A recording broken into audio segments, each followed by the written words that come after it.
1절에 보니까 모든 세리와 죄인들이 예수님 말씀을 들으려고 누가는 가까이 나아왔다라고 기록하고 있습니다. 유대 전통에는 착한 사람은 죄인을 가까이 하면 그 죄에 오염되어서 자기도 죄인이 된다고 여겼습니다. 2절에 보니까 이를 본 사람들이 등장합니다. 바리새인과 서기관들입니다. 이들은 자신들이 말씀으로 살아가기 때문에 이 유대 민족이 그래도 이렇게 하나님의 복을 받고 있다, 그렇게 여기는 사람들이었습니다. 충격적인 일은 예수님이 그 죄인들과 함께 식사를 하고 있는 거예요. 선지자인 척, 말씀을 전하는 척, 온갖 종교인 척 하더니 저렇게 죄인들과 함께 식사를 하다니. 성도 여러분, 오늘 본문을 빗대어 저와 여러분을 한번 본다면 여러분들은 어떤 부류에 속합니까? 오늘 본문에는 두 부류의 사람이 예수님께 나옵니다. 한 부류는 죄인인 사람과 또 한 부류는 누가 봐도 의인인 사람들입니다. 만약 예수님께서 둘째 아들에게 잔치를 베풀어 주시는 정말 좋은 아버지로 말씀을 끝냈다면 우리는 이 아름답고 숭고한 하나님의 사랑, 그 하나님 아버지의 사랑을 찬양했을 것입니다. 11절에 보니까 어떤 사람이 두 아들이 있는데 라고 말합니다. 둘째 아들 이야기가 아닙니다. 본문은 두 아들이 등장합니다. 둘째 아들은 오늘 예수님께로 나와 함께 식사하고 있는 바로 모든 세리와 죄인들입니다.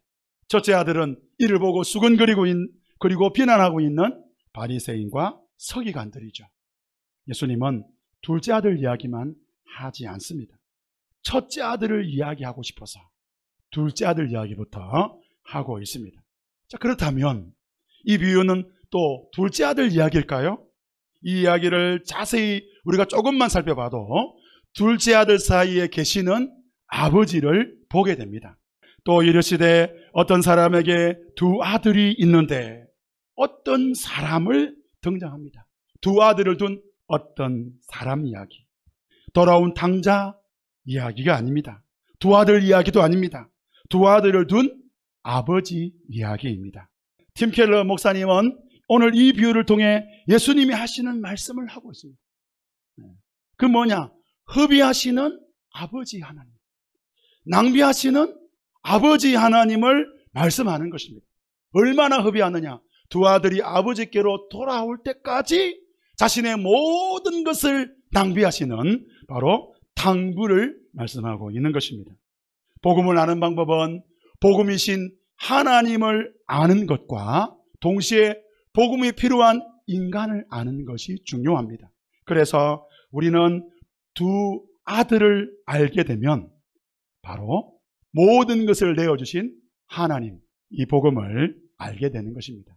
첫째 아들은 어떤 사람입니까? 그는 자기 나름의 기준이 있었습니다. 그래서 아버지를 섬기려면 이렇게 해야 된다. 아버지가 원하는 명은 이런 것이다.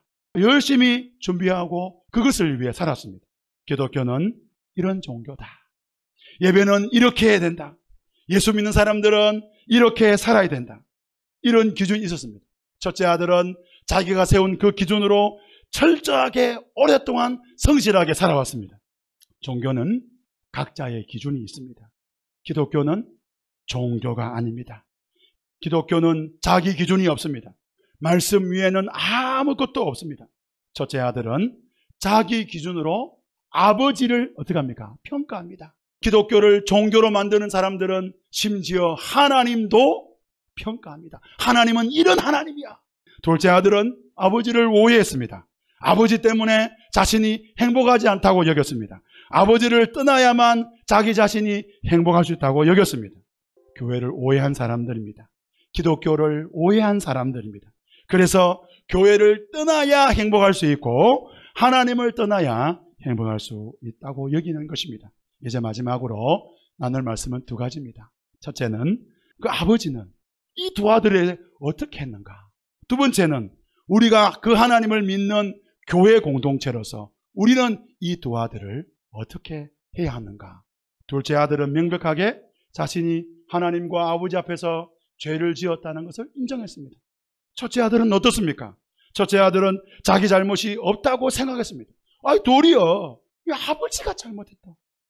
이런 상황 속에서 아버지가 베푼 잔치에 누가 더 참여하기 쉬울까요? 아버지는 계속해서 첫째 아들을 설득합니다. 잔치에 들어가자. 내 아들아, 잔치에 들어가자. 왜 그러실까요? 아버지이기 때문에 그렇습니다. 어떤 아버지입니까? 당부이시기 때문에 그렇습니다. 막 쓰시는, 낭비하시는, 허비하시는 아버지이기 때문에 그렇습니다. 당부 하나님을 믿는다는 말은 하나님을 의지한다는 말과 동시에 하나님을 닮아간다는 말입니다. 하나님을 믿는 사람은 하나님을 닮아가는 사람입니다. 우리 하나님이 당부이시면 저와 여러분은 당자인 것입니다. 복음을 아는 교회, 복음을 아는 성도는 끝이 보이지 않는 낭비와 허비를 하는 것입니다. 이것이 복음입니다. 복음을 아는 성도, 하나님을 믿는 성도는 당부 하나님처럼 당자로 살아가는 것입니다.